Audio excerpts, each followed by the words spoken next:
avui en terres de França. I demà, més lluny, potser, no moriré d'enyorança. Ans d'enyorança viuré. Avui en terres de França i demà més lluny pot ser. Joan Oliver es uno de los grandes escritores de las letras catalanas, dramaturgo, prosista y poeta con el seudónimo de Pere Quart. Fue un hombre irreductible, éticamente insobornable, permanentemente crítico con el poder político, inconformista, irónico, sarcástico y comprometido. Nacido en 1899 en el seno de una familia de la burguesía de Sabadell, a los 17-18 años ya abrió los ojos y bajó a la calle. Su llamado Grupo de Sabadell, aparte de romper farolas, forjó una actitud y una literatura que indignaba a los burgueses, en un ambiente en que ya se respiraban los aires que desembocarían en la República. Le costó llegar a ese punto, ¿no?, de modernidad y de progresía, ¿no? Lo que pasa es que cuando se consiguió también resultaba un poco incómodo, hasta incluso para los propios intelectuales y para la burguesía, porque es que él era un iconoplasta, o sea, no dejaba títere con cabeza, ¿no? Ya lo hizo cuando tenía 20 y pocos años en su pueblo, en Sabadell, desde donde escribía, y se cargaba a todos, ¿no? Empezando por los suyos, por su familia, por sus amigos, por su clase, ¿no?, con la que tenía una relación complicada, ¿no?, esa burguesía, ¿no?, industrial. Y luego lo hizo con la Iglesia también, y luego más adelante, en los años 70 y 80, bueno, hasta el final de sus días, como un estudiante más ahí encerrado en la universidad. Joan Oliver, Pere Quart. La guerra despertó aún más su conciencia. Después del exilio en Francia y de 8 años en Chile, Joan Oliver volvió. Su crítica ante el poder siguió siendo la misma incluso después de Franco. Y hasta incluso después de su propia muerte, en 1986, sigue siendo un personaje incómodo.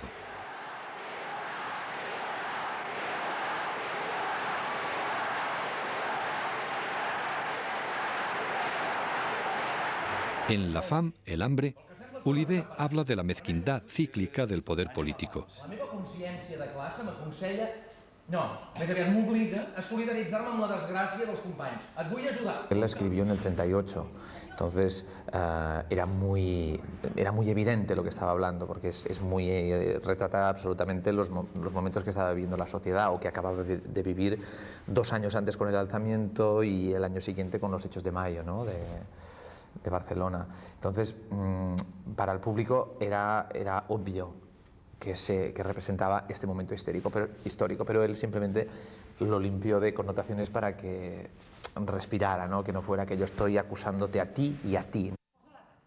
Yo pensé en ubicarlo más que en el año 38, concretamente, o 36, cuando se produjo el alzamiento nacional, dar un poco el olor de la Europa de entreguerras, ¿no? Incluso a nivel musical hemos utilizado cosas de Karl Valentine o cosas del que será, que era del año 50, pero que dan un poco, incluso a nivel de vestuario hay cosas que digamos, no son del 36 ni 38, sino que ahí la solapa un poco más ancha, ya da un poco hasta el 45, 49, que es la Europa de entreguerras, la aparición de los fascismos en Europa, y me gustaba más universalizar el tema, que podíamos haberla hecho pues de romanos o en Sudamérica o en la India, da igual, ¿no?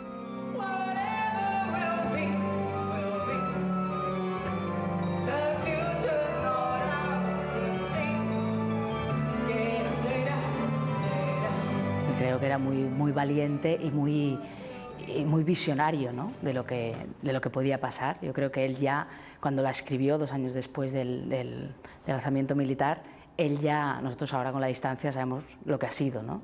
Lastimamente, ya lo sabemos, ya no podemos cambiar nada, pero él un poco ya lo sabía, y lo que más me atrae era esta cosa que tenía de salir de una familia benestante, de Sabadell, y luchar un poco contra todo su entorno, ¿no?, que eso no es fácil, y esta doble cara que tenía Oliver, ¿no? Una cosa intelectual y así, a la vez una cosa como el Samsó, ¿no? O sea, una persona muy, ¿cómo diría?, como visionaria, idealista, con ganas de cambiar lo que en el fondo no se pudo cambiar, ¿no?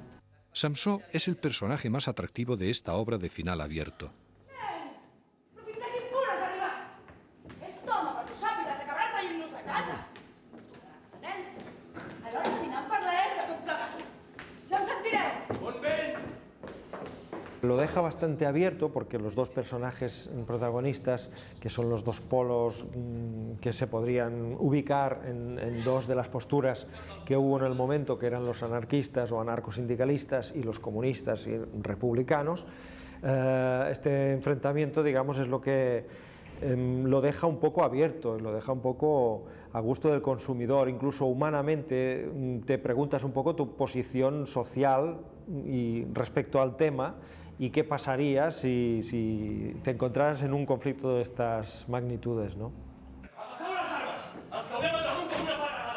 La fam representa la confrontación de dos visiones del mundo encarnadas por dos protagonistas.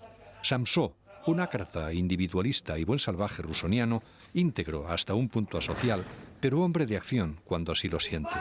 Y Nel, el hombre de ideales, íntegro y responsable, que cree que su deber es organizar, pero cobarde en los momentos cruciales.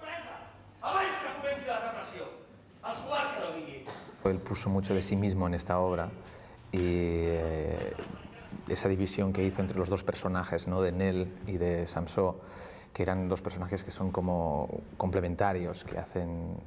él dijo que de los dos personajes sería un hombre perfecto, digamos, o ideal, ¿no? Entonces, yo creo que esto enseña dos partes de él que eran contradictorias, de alguna manera, y que hacen de él un personaje bastante fascinante, ¿no? Me parece un tío muy potente, muy moderno. Se fue haciendo moderno a medida que se hacía viejo, y esto a él le jodía bastante. Pero a mí me gusta mucho. He visto un par de entrevistas suyas, así como explicándose, y muy interesante. Y la empanada mental también que tenía a nivel filosófico, que creo que se refleja en su poesía sobre todo y en algunas obras, es muy interesante. Era un tío creo que muy valiente y muy honesto. Y cosas de Joan Oliver están en el Samsó, que yo interpreto, ¿no? Otras están en el Nel, pero son como el enanito negro y el blanco, ¿no?, que le van diciendo y a mí me toca hacer el arquetipo ese, ¿no?, Samsó. La tercera protagonista es Lupa, que primero deja a Nel por cobarde y después a Samsó por holgazán. El aspecto sentimental tiene tanta o más fuerza que el político. Aquí habla de una situación revolucionaria, y de estos antagonismos de personajes, pero también, que es lo que a mí me ha enganchado de la obra, de una historia de amor, ¿no? En el fondo, las cosas más pequeñitas son también las que llegan a más gente. En tu novel·la de pertinència i amonestacions tens una mentalitat primitiva, una concepció simplista de les coses, amb les teves nicieses i les teves extravagàncies. Poses constantment en perill l'obra de tots. Ara es tracta de la reconstrucció social i econòmica d'un poble. Ara els homes com tu són un obstacle. Venga, no fluixis. Oliver no cedió nunca ante las presiones para que militara en un partido. Al final viene a decir, Samsó, traducido del catalán, tú a buscarte la vida, porque esto no va a cambiar.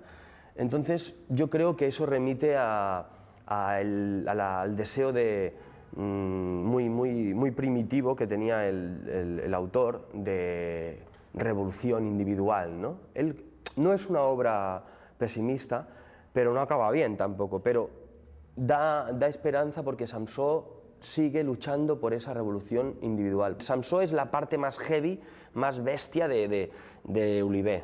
Samsó no cree en eso. Samsó es más animal. Es lo que a todos nos gustaría ser. Yo creo que, de verdad, porque él no procesa en los lóbulos prefrontales, o sea, él va directamente al sistema límbico. Per un podrit que m'havia de vendre l'ànima, són els teus diners tacats de sang del preu d'un home. Serena, company, has de tenir camí. Entre amics o entre brètols? Som a sobre les teves paraules ni borratxo, però tu no! Hòstia! Calla, per Força, callaràs ara! Què feu, companys? Serenitat! Ateneu, espartau! Quedis! La puta!